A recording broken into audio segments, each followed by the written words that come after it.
Dans cette leçon, nous allons voir les différents sélecteurs CSS2 implémentés. En effet, la spécification CSS2 comporte de nombreux sélecteurs qui n'ont pas toujours été correctement implémentés dans les différents navigateurs. Il a fallu attendre jusqu'à des jours récents pour que nombre d'entre eux soient placés dans les navigateurs. Ces sélecteurs améliorent considérablement l'accès vers les différentes parties d'un document. Pour travailler ces différents sélecteurs, nous avons réalisé une page qui comporte un certain nombre de parties, notamment un menu constitué d'un identifiant menu avec une balise UL, des balises ELI. Nous avons une partie section, une partie H-group à l'intérieur de cette première section, une seconde partie de section avec un en-tête, puisque nous sommes en HTML5. À l'intérieur de cette zone d'en-tête, il y a un certain nombre d'images sur lesquelles nous pourrons travailler par la suite, notamment en travaillant avec les sélecteurs d'attributs. Enfin, une autre partie article qui comporte également une balise H1, des paragraphes avec des attributs title, des attributs langue, différents paragraphes également, donc 3 pour le premier, et une zone conseil qui comporte une classe conseil avec un S, qui elle-même comporte donc un titre H2 ainsi qu'un paragraphe. Nous retrouvons cette zone conseil également un peu plus bas dans notre page. Enfin, notre page comporte également un formulaire ainsi que un pied de page. Pour travailler ces différents sélecteurs, nous allons travailler à l'intérieur de la page, donc nous allons travailler dans la zone qui s'appelle style, afin que vous ayez bien à l'écran à la fois le style et la balise sur laquelle on souhaite travailler. Je vous montre à présent notre page de base. Voici cette page. Nous partirons à chaque fois de ce nouveau document de base pour travailler les différents sélecteurs.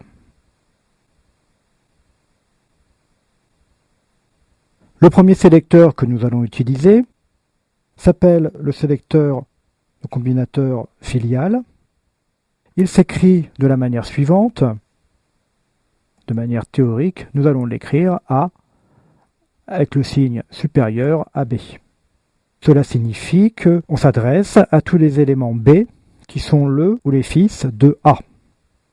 Cette écriture ne doit pas être confondue avec l'écriture A, B, qui s'adresse à tous les éléments B placés à l'intérieur de l'élément A. Donc les éléments B peuvent être des enfants, mais peuvent être également des petits-fils, des arrière-petits-fils de A. Alors qu'avec l'écriture A supérieure à B, nous adressons ici uniquement aux fils. Nous allons voir avec notre exemple, nous allons ici cibler les éléments paragraphes placés à l'intérieur de la zone conseil avec un S. Cette page a été faite de sorte que nous ayons à l'intérieur de la zone conseil à la fois un paragraphe et un second paragraphe placé lui-même dans un bloc div. Avec ce sélecteur, nous allons donc nous adresser uniquement au premier paragraphe, ce qui n'aurait pas été le cas si nous avions utilisé un sélecteur simple de parent-enfant.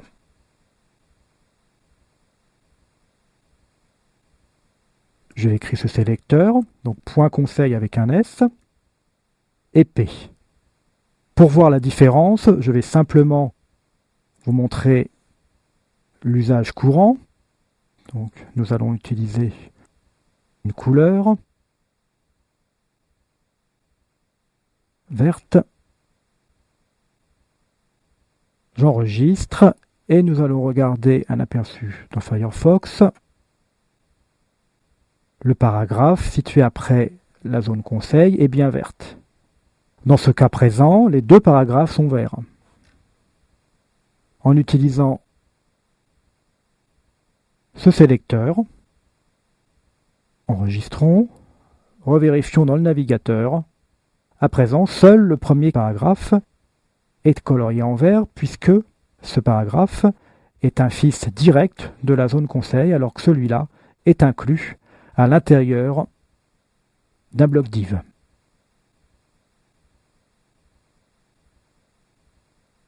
Nous allons à présent utiliser un second combinateur, le combinateur d'adjacence que nous avons vu déjà dans une leçon précédente. Ce combinateur s'écrit de manière théorique avec A plus B. Donc pour ce combinateur, on s'adresse à l'élément B immédiatement précédé d'un élément A. Ce qui signifie que A et B sont frères. Ils partagent le même parent. Pour réaliser un exemple sur cette page, nous allons choisir de cibler les paragraphes placés immédiatement après une balise H1. Pour cela, nous écrivons H1 plus. Nous allons écrire une couleur, color, en rouge. Enregistrons, puis dans le navigateur, nous pouvons vérifier cela. Donc nous avons un titre H1 et le paragraphe situé immédiatement dessous. Au niveau de la structure HTML, nous avons bien un H1 et un paragraphe situé immédiatement après. H1 et P sont des frères. Ce combinateur H1 plus P s'est adressé uniquement au premier élément P, pas au second. Dans les sélecteurs également implémentés, nous avons la possibilité d'aller chercher un élément, premier enfant de son parent. Ceci s'écrit de la manière suivante, toujours théorique, A,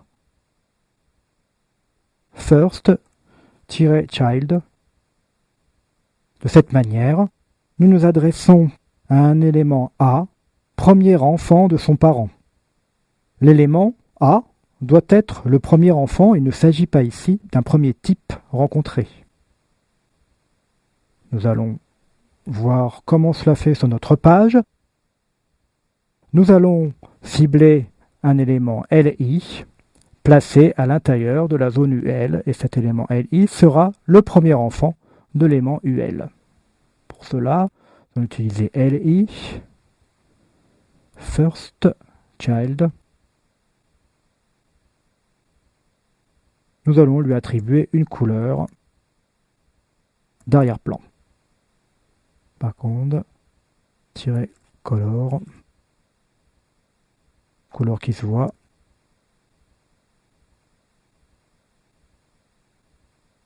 Enregistrons, vérifions dans le navigateur. Notre premier élément a bien une couleur d'arrière-plan rouge. À présent, nous allons voir un autre sélecteur qui s'appelle un sélecteur d'attributs. Nous allons ainsi cibler tous les éléments ayant un attribut.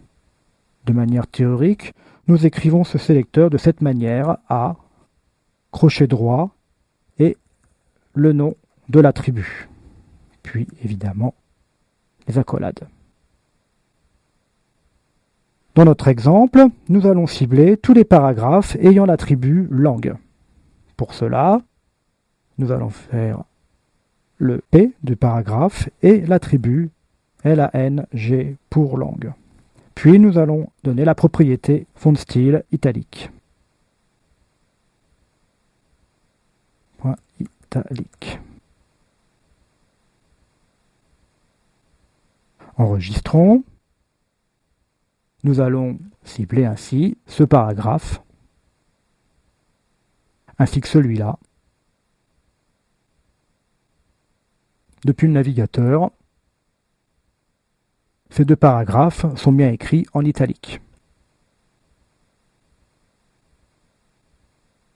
Pour aller plus loin au niveau des sélecteurs d'attributs, nous pouvons également réaliser un sélecteur d'attributs ayant une certaine valeur. Ceci s'écrit de la manière suivante, A, crochet droit, le nom de l'attribut, égale, une valeur écrite entre guillemets, et nous refermons le crochet droit. Pour un cas concret, nous allons chercher ici tous les attributs de la balise input de type texte. À la place de A, nous écrivons input. Donc nous allons chercher l'attribut type qui est pour valeur texte. Nous allons donner à cet élément une largeur de 100 pixels par exemple, et puis une couleur.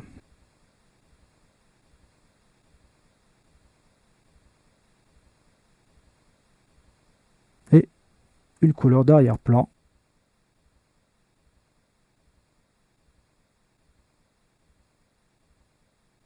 Voilà, enregistrons dans le navigateur, au niveau de notre formulaire, nous avons bien les éléments de type input qui sont à présent de couleur moutarde et de la même taille, donc 200 pixels.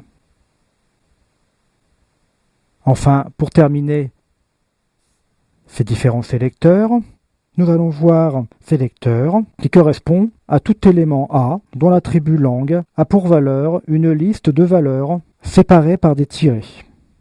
Cette liste commençant à gauche par une certaine valeur EN. Ceci s'écrit de cette manière: A, crochet, l'attribut, un trait droit que l'on réalise en appuyant sur Alt majuscule L sous Macintosh ou la touche Alt GR6 sous PC. Donc égal, valeur, je referme le crochet droit. Voilà, nous allons cibler de cette manière tous les éléments P ayant une langue dont l'une des valeurs commence par EN. Enregistrons, donc nous allons cibler de cette manière cet élément, langue.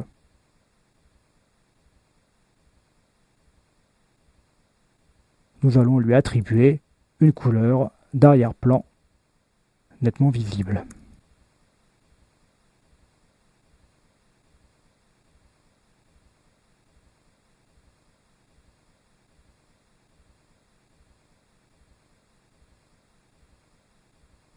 De retour dans le navigateur, nous pouvons constater que seul ce paragraphe a été sélectionné puisque c'est l'unique paragraphe de notre page qui comporte ce type d'attribut. Dans une leçon suivante, nous allons voir les différents sélecteurs CSS3 qui sont également implémentés dans les différents navigateurs.